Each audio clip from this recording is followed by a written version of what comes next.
বাংলাদেশ জামাত ইসলামী কেন্দ্রীয় আমির যিনি আছেন ডাক্তার শফিকুর রহমান, ওনার পক্ষ থেকে আহ্বান জানিয়েছে 5 আগস্ট স্বাধীনতা আন্দোলনে যেসব ছাত্র জনতা এবং ভাইয়েরা বোনেরা শহীদ হয়েছেন, তারা এখনো হাজার হাজার অসুস্থ হয়ে পড়ে আছে। কুষ্টিয়ায় 5 তারিখে 14 জন শহীদ হয়েছে, প্রায় 100-র উপরে আহত হয়ে হাসপাতালে, কারো লজ্জার স্থান নেই।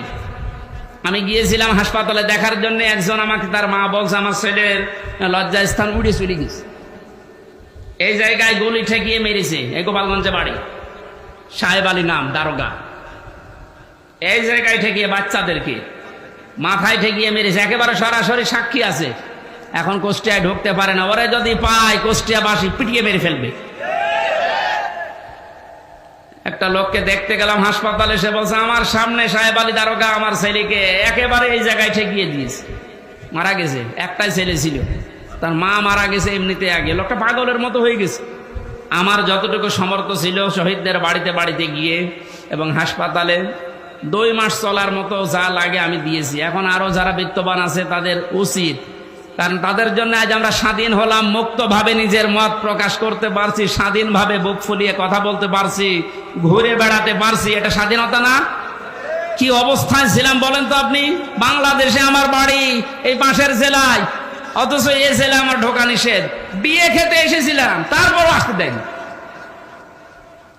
সুতরাং যারা শহীদ হয়েছেন তাদের জন্য আমির জামাত ডাক্তার শফিকুর রহমান আহ্বান জানিয়েছে, যে যেখান থেকে পারেন অন্তত 1টা টাকা হলেও এই শহীদদের সুস্থতার জন্য, ওনারা বহু টাকা পয়সা বিভিন্ন জায়গায় দিয়ে আসতেছে, ওনাদের কয় টাকা আছে? টাকা পয়সা যারা মেরেছিলেন দরবেশ বাবা, এর টাকা এখন এই শহীদদের দেওয়া দরকার, এর টাকায় অসুস্থ মানুষদেরকে দেওয়া দরকার। 24,000 কোটি না কত টাকা বাইরে পাচার করেছে, এক ব্যাংকে শুধু এত টাকা আছে দরবেশের। কিসের দরবেশ? এই জন্য বহু টাকা এখনো বাইরে যাদের পাচার করা আছে এই দেশে আছে, সব টাকাগুলো রাষ্ট্রে জমা দেওয়া দরকার। সব নিয়ে এসে রাষ্ট্রের উন্নয়নে কাজে লাগান, কোনো অসুবিধা নেই, দেশ দিন দিন উঠে যাবে। ওনার আহ্বান আপনাদের জানিয়ে দিলাম, যতটুকু সমর্থ আছে কেউ যাবেন না, যারা যাচ্ছে এনাদের কাছে দেন, এটা পৌঁছিয়ে দেওয়া হবে।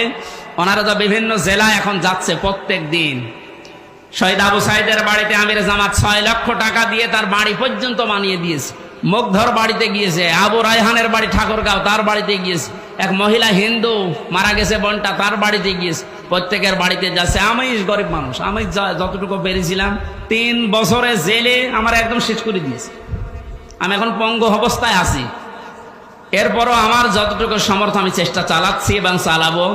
আপনারা এই যারা যাচ্ছে একেবারে কিছু না পারলেও 5টা টাকা দেবেন। এই রনসুরুল ভাই একটু ভেতরে কয়েকজন পাঠান তো।